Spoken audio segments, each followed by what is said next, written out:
Hello everyone, ನಾನಿವತ್ತು ಅವಲಕ್ಕಿ ಗೊಜ್ಜು ಮಾಡೋದು ಯಾವ ರೀತಿ ಅಂತ ತೋರಿಸ್ಕೊಡ್ತೀನಿ ಬನ್ನಿ.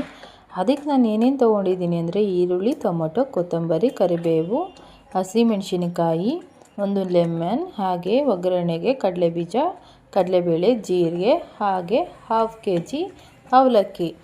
ಇಷ್ಟಿದ್ರೆ ಅವಲಕ್ಕಿ ಗೊಜ್ಜು ತುಂಬ ಟೇಸ್ಟಿಯಾಗಿ ಮಾಡ್ಬೋದು. ಯಾವ ರೀತಿ ಮಾಡೋದು ಅಂತ ತೋರಿಸ್ಕೊಡ್ತೀನಿ ಬನ್ನಿ. ಹಾಗೆ ರುಚಿಗೆ ತಕ್ಕಷ್ಟು ಉಪ್ಪು ಮತ್ತು ಎಣ್ಣೆ ಸ್ವಲ್ಪ ಜಾಸ್ತಿ ಬೇಕಾಗತ್ತೆ. ಬನ್ನಿ ಯಾವ ರೀತಿ ಮಾಡೋದು ಅಂತ ತೋರಿಸ್ಕೊಡ್ತೀನಿ. ಮೊದಲಿಗೆ ಬಾಣಲಿ ಕಾಯಕ್ಕಿಡಬೇಕು. ಬಾಣಲಿ ಕಾದ ನಂತರ ನಾವು ಎಣ್ಣೆ ಹಾಕ್ಕೊಬೇಕು. ಎಣ್ಣೆ ಸ್ವಲ್ಪ ಜಾಸ್ತಿನೇ ಹಾಕ್ಕೋಬೇಕು, ಯಾಕಂದರೆ ಅವಲಕ್ಕಿ ಎಣ್ಣೆಯಲ್ಲೇ ಸ್ವಲ್ಪ ಅರಳೋದಲ್ವ, ಸೊ ಅದಕ್ಕೋಸ್ಕರ ಎಣ್ಣೆ ಜಾಸ್ತಿ ಹಾಕ್ಕೊಂಡಿದ್ದೀನಿ.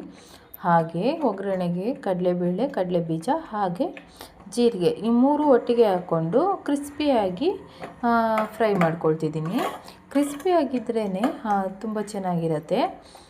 ಅದಕ್ಕೋಸ್ಕರ ನಾನು ಲೋ ಫ್ಲೇಮಲ್ಲಿ ಇಟ್ಕೊಂಡು ಚೆನ್ನಾಗಿ ಕ್ರಿಸ್ಪಿಯಾಗಿ ಬೇಯಿಸ್ಕೊಂಡಿದ್ದೀನಿ. ನಂತರ ಇದು ಹಸಿಮೆಣಸಿನ್ಕಾಯಿ ಹಾಗೆ ಕರಿಬೇವು ಸ್ವಲ್ಪ ಚಿಟಪಟ ಅಂತ ಆರತ್ತೆ, ನೋಡ್ಕೊಂಡು ಹಾಕೋಬೇಕು. ಹಾಗೆ ಈರುಳ್ಳಿ ನಾನು ಸಣ್ಣದಾಗಿ ಹಚ್ಕೊಂಡಿಲ್ಲ, ಈ ರೀತಿ ಉದ್ದುದ್ದಕ್ಕೆ ಹಚ್ಕೊಂಡಿದ್ದೀನಿ. ಈ ರೀತಿ